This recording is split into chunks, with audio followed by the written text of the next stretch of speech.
Friends, இன்றைக்கி நம்ம ஒரு தேர்ஸ்டே மினி விலாக் தான் பார்க்க போகிறோம். நான் நைட் போல் தான் வீடியோ எடுத்துகிட்டு இருந்தேன். என்னென்னு பார்த்தீங்கன்னா, இன்றைக்கி எங்கள் வீட்டுக்கு பக்கத்தில் ஒரு மாரியம்மன் கோயில் இருக்குது.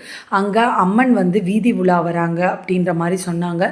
சரின்ட்டு வாசலில் தண்ணியெல்லாம் தெளித்து எல்லோரும் கோலம் போட்டுட்ருந்தோம்.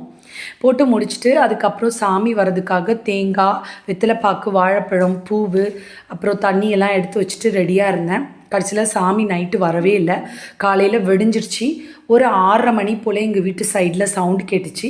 உடனே நான் போய் குளிச்சுட்டு, ஏன்னா இன்றைக்கி பார்த்திங்கன்னா சனிக்கிழமை கோகுலாஷ்டமி, அதனால் வந்து பொதுவாகவே நான் அஷ்டமியில் ஃபுல்லாக விரதமாக இருப்பேன்.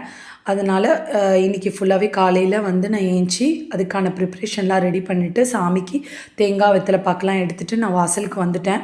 அந்த மோளம் அடிக்கிற சவுண்டெல்லாம் கேட்டுச்சு. அந்த கார்னர்லாம் அவங்க நின்றுட்டு இருந்தாங்க. ஸோ சாமி வராங்க அப்படின்னு சொல்லிட்டு எல்லோரும் வெளியில் வந்துட்டோம். அதுக்கப்புறம் பார்த்திங்கன்னா சாமி மெல்லமாக உள்ளே வந்துட்டாங்க. உண்மையை சொல்லணுன்னா நம்ம வீடு தேடி அம்பாள் வந்தது எனக்கு ரொம்ப சந்தோஷமாக இருந்துச்சு. அதுவும் கோகுலாஷ்டமி அதுவுமா. நேற்று 5ஆம் வெள்ளின்றதால அம்மன் வந்து ரொம்ப சிறப்பாக இருந்துச்சு. அலங்காரமும் சரி, ஒரு வீட்டுக்கும் அவங்க போயிட்டு தரிசனம் கொடுத்தது வந்து ரொம்பவே சூப்பராக இருந்துச்சு. எனக்குமே பார்த்திங்கன்னா இது ஒரு புது எக்ஸ்பீரியன்ஸாக இருந்தது. லாஸ்ட் டைம்லாம் நான் பார்த்தேன்னா ஒமானில் தான் இருந்தேன். இந்த டைம் வந்து எங்கள் வீட்டில் இருந்து சாமிக்கு வந்து ஒன்று செய்கிறது வந்து எனக்கு ரொம்ப சந்தோஷமாக இருந்தது. நாங்கள் டொனேஷன் கொடுக்கவே இல்லை, அதனால் இந்த வாட்டி டொனேஷனும் நான் கொடுத்துட்டேன்.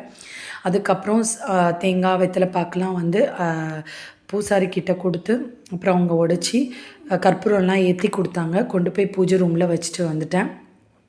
சாமி அவ்வளோ கம்பீரமாக அவ்வளோ அழகாக இருந்தாங்க. பார்க்குறதுக்கே கோடி கண்ணு வேணும்னு சொல்லுவாங்க, அந்த மாதிரி இருந்துச்சு.